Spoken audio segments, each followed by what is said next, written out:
અહીંયા જે મુખ્ય વ્યક્તિ છે ત્યાંથી લઈને ગેટ ઉપર જે સેવા આપે છે ને બધા દાતા છે. તન મન ધનથી બધાએ જે સેવા આપી છે સમાજ માટે, એ બધા માટે ખરેખર જોરદાર તાળીઓથી આપણે એમનું સ્વાગત કરીએ. તારો કે તેજ में चंद्र छिपे नहीं, सूर्य छिपे नहीं, बादल छायो, રણ ચડ્યો રજપૂત छिपे नहीं, ને દાતા छिपे नहीं, અવસર આવ્યો.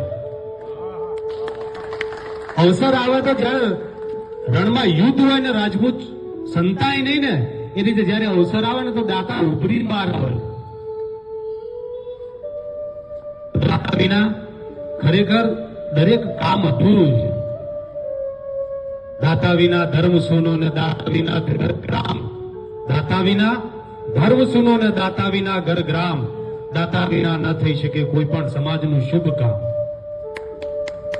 હું હૃદયપૂર્વક દરેકનો આભાર માનું છું.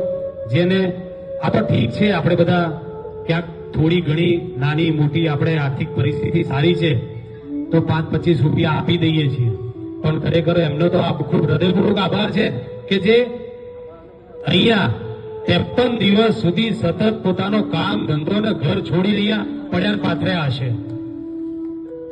એમને એટલી ચિંતા થતી હશે કે મારા ઘેર મા બાપ શું કરતા હશે, મારા ભાઈ બહેનનું શું સ્થિતિ હશે, મારા ધંધાની સ્થિતિ છે. એના કરતા એમને સમાજની વિશેષ ચિંતા છે કે આજે જે મહેનત કરી એ કાલે સમાજમાં વટવૃક્ષ થઈ અને ફળ આપશે. કારણ કે એમને તો કોઈ સંબંધ છે નહીં, એક સમાજ છે, એ મારો ભાઈ છે, મારી બહેન છે, કાલે ઉપયોગી થશે અને સમાજ માટે આદર્શ બનશે. તો એમના માટે આપણે જોરદાર તાળીઓ કે જે અહીંયા કહેવાય કહેતા હતા ને ભાઈ હમણાં કે ભાઈ હમણાં ગાડી ચલાવવા માટે સવારે 3 વાગે એક્ઝેક્ટ આવી જાઉં તો એ પણ એ મોટા મોટી સેવા છે. 53 દિવસ સુધી સતત. અને અહીંયા જે પણ ભાઈઓ છે અને આવા નવા દરેક કામ થતા રહે.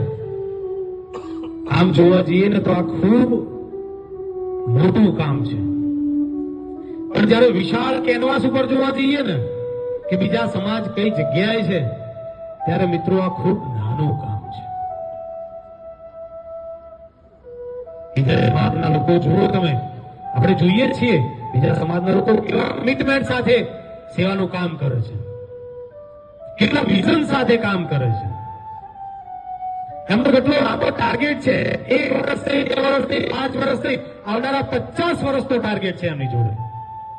કે આવનારા મારા કોઈ પણ સમાજ હોય એનો એટલો વિશ્વાસ છે કે મારા સમાજના આવનારા 50 વર્ષ કેવા હશે, કઈ જગ્યાએ હશે.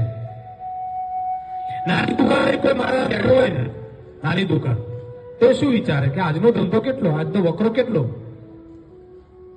જયારે મોટો બિઝનેસ લઈને બેઠા હોય, ધીરુભાઈ અંબાણી હોય કે ગૌતમ અદાણી હોય, તો શું વિચારે આવનારા 2050માં બિઝનેસ કેવો હશે, કેટલું ટર્નઓવર હશે, લોકોની ડિમાન્ડ શું હશે, લોકોની માનસિકતા શું હશે.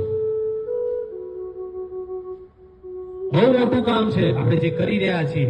આ નાનું ફંક્શન છે પણ એની ઇફેક્ટિવનેસ, એની અસરકારકતા બહુ મોટી છે.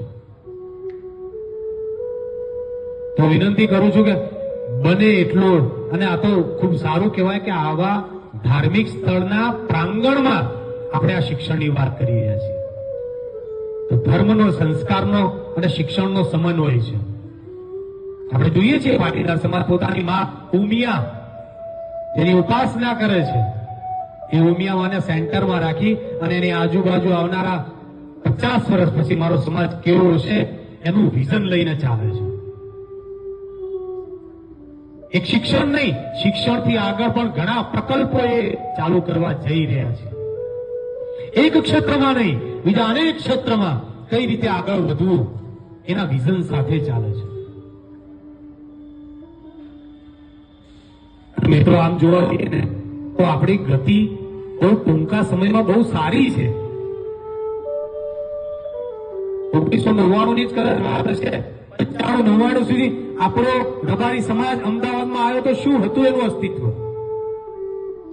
બહુ નાનું હતું. આજે સારા સુવર્ણ કોરની સાથે ખભેથી ખભે મિલાન ચાલે છે. બહુ સારી ગતિ છે. આને પકડી રાખવી. પરેશભાઈએ કીધું ને કે ખાલી આયા કરવાથી નહીં ચાલે.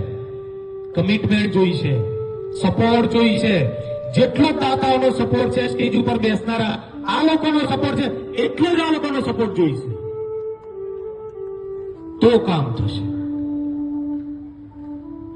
તો આપણે આવનારી પેઢીને શ્રેષ્ઠ સમય અને શ્રેષ્ઠ જીવન આપી શકીશું. ધન્યવાદ.